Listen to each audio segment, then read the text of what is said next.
Welcome back to Unapologetic Exotical Content, where we don't whisper truth, we slap it across lace fronts and let the edges fall where they may.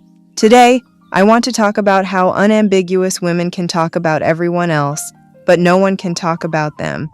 And I'm also dragging the dusty little tactic they love most, baiting, because when jealousy can't win fair and square, it plots, pokes, and plays victim.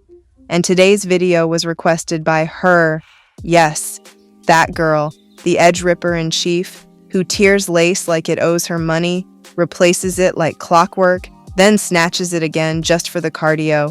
Thank you for your service to exposing weak hairlines and weaker arguments. Now let's get into it. First of all, as you already know, these YouTube streets are dirtier than a reused wig cap, and yes, I've been a target. Pretty Little Reality proved me right with her own mouth. She said she didn't want to diss me directly by saying my name because she didn't want to send traffic my way. Girl, if you're scared your viewers will like me more, just say that. She also said, I don't know how to social climb or strategize, and had the audacity to thank me for her growth.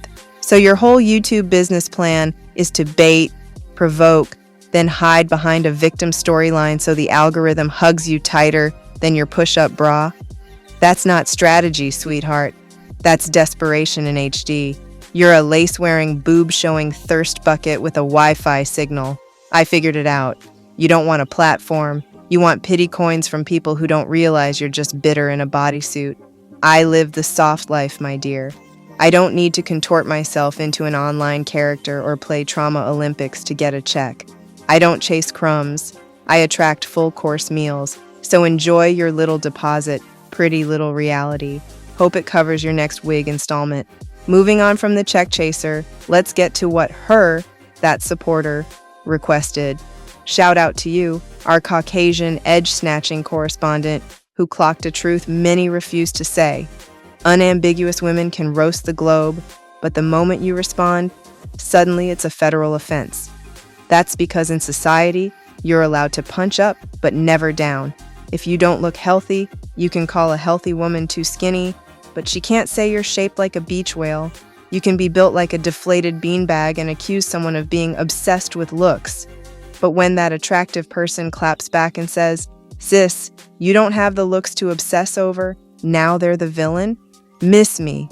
Unambiguous women throw shade all day until someone claps back with the truth, and suddenly it's called bullying instead of just being honest and standing up for yourself. Let's be real. It stings more when it's true. You say we benefit from European beauty standards, like that invalidates us. Meanwhile, you benefit from synthetic bundles and supply store lashes. And when we mention that, the fake outrage begins. That's a read, and that's a receipt. One woman told me I need to eat more because men like them thick. Meanwhile, she was shaped like expired mashed potatoes. I responded, maybe you should eat less so you could be considered thick too. And baby, the meltdown was instant. She spiraled into, what do you mean? What do you mean? Like a broken Siri. But she came for me first. Everyone in the room gasped at my clapback, but nobody flinched when she tried to play nutritionist with her Twinkie-fueled logic. That's how you know who society protects. The ones you can't roast? That's not a flex. That's a red flag. If you can't handle the truth, it's because you know it's true, even if you lie and pretend it's not. Society coddles the insecure while shaming the confident. If you get participation trophies, that means folks are rooting for your survival, not your success. Winners don't get coddled, they get silenced, dismissed, or envied. And let's be honest, when someone attacks you and you're expected to sit there mute, glowing, moisturized and unbothered, while they are crusty, wheezing into a BiPAP, and pressed about your existence, you start to see the imbalance. In closing, we need to let winners win, let losers lose, and stop giving microphones to people who only speak from their insecurity. We deserve to roast back, especially when we didn't throw the first shade.